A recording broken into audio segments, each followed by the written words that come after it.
Hi everyone, welcome back to another video from Gaming for Beginners. In this video, I'm going to show you how to connect T3 Arena to Facebook.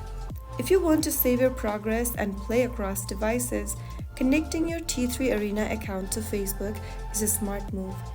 First of all, open up the T3 Arena game on your device. Also make sure you are connected to the internet. Once you're inside the home page, tap on the menu button at the top right corner. Click on Options from the menu that pops up. Now, click on Account from the left-hand side menu. You will then be able to see this account info page. Click on My Account from the menu at the bottom. Now, click on Bind right next to Facebook account. Click on Continue and enter your Facebook account's credential and allow access by tapping on Open. After you do that, you will end up in this page. Once your profile has been recognized, tap on Continue at the bottom, and you have successfully linked T3 Arena with Facebook. Now your T3 Arena progress is safely backed up to Facebook as well.